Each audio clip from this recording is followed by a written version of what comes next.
যে নিউজটা আমরা পেয়েছি এটা একটা সিরিয়াস অভিযোগ।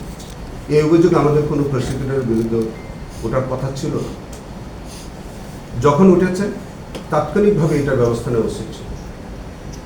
আমরা এটা প্রশ্রয় কেন দিয়েছি আমি জানি না। আমি তাকে জিজ্ঞেস করলাম যে তুমি এতদিন কাজ করেছো, এখন কি হঠাৎ করে চলে যেতে চাচ্ছ না? তখন তিনি যেটা আমাকে বলছিলেন যে স্যার আমি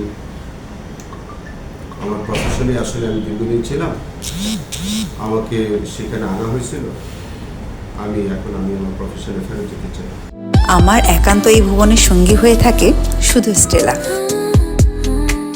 আমার পিরিয়ডে আমার কর্মকালে কোনো প্রসিকিউটর যদি তার বিরুদ্ধে বিন্দুতম কোনো দুর্নীতির অভিযোগ ওঠে, সাবস্টেন্টিভ কোনো অভিযোগ যদি আমি পাই, আমি তাকে স্পেয়ার করব না।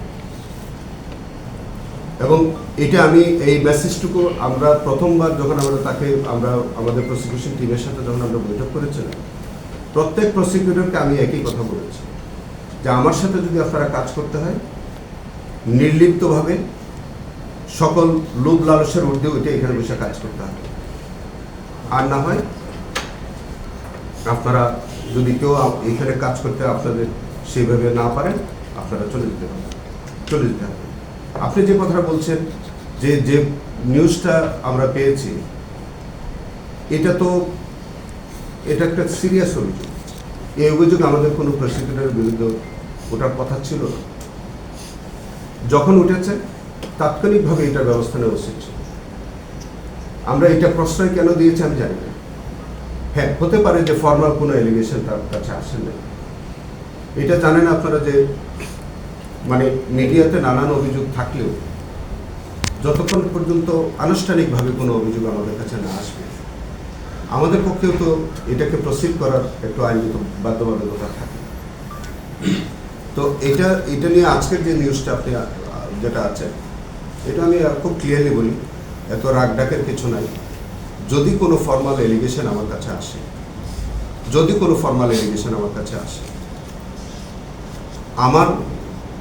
আমার যতটুকু ক্ষমতা আমার আছে, যা আইনানুগভাবে আমার যতটুকু ক্ষমতা আছে, আমি তা সেই অনুযায়ী ব্যবস্থা নিই। আমাদের ইন্টারন্যাশনাল ট্রাইব্যুনালের প্রসিডিউরটা একটু ভিন্ন। সেখানে কাজ করতে গেলে সমস্ত কারণেই আমাদের একটু সময় লাগে, এবং সেইটার মধ্য দিয়েও কিন্তু আমি রাত দিন কাজ করে যাচ্ছি সবার সহযোগিতা নিয়ে। গতকালকে যখন আমি আজকে সকালবেলা যখন আমি এই নিউজটা আমার বাসায় দেখলাম, তাৎক্ষণিকভাবে আমি আমার সব প্রসিকিউটরদেরকে বললাম যে আপনারা সকাল 9টার মধ্যে উপস্থিত থাকবেন। এই বিষয়টা কি, কেন হলো, এই বিষয়গুলো আমাদেরকে বিস্তারিতভাবে জানার চেষ্টা করেছে। আপনি যে প্রসিকিউটর কথা বললেন, তিনি সম্ভবত আজ থেকে 2 দিন বা 3 দিন আগে তিনি আমার কাছে একটা পদত্যাগপত্র দিলেন।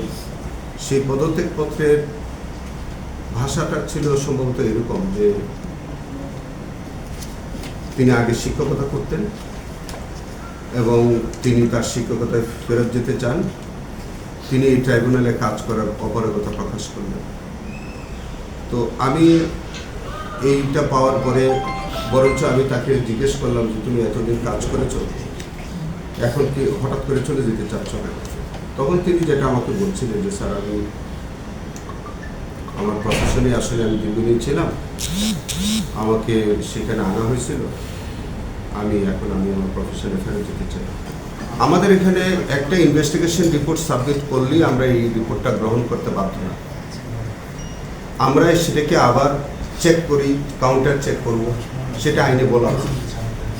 এখন ধরেন এই রিপোর্টটা যদি একাধিকবার যদি ফেরত গিয়ে থাকে, আমরা ধরে নেব আপাতত যে এটা হয়তো কাউন্টার চেক করে তাদের মধ্যে কোনো অসঙ্গতি পেয়েছে, সেই কারণে হয়তো গেছে। কিন্তু আমি হয়তো ইনকোয়ারি করে দেখব যে এই কেসটা কতবার রিপোর্ট হয়েছে আর কতবার ফেরত গেছে, এবং সেখানে সংশ্লিষ্ট কর্মকর্তা যিনি আছেন তার ব্যাখ্যাও আমি চাই।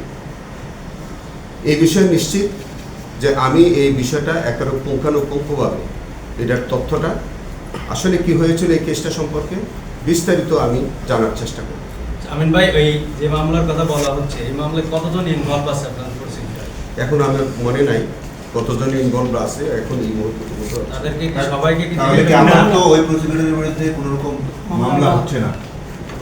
সেটা যদি ফর্মাল এলিগেশন হয় মামলা হবে না কি হবে সেটা পরে, কিন্তু আমরা একটা আভ্যন্তরীণ তদন্ত আমরা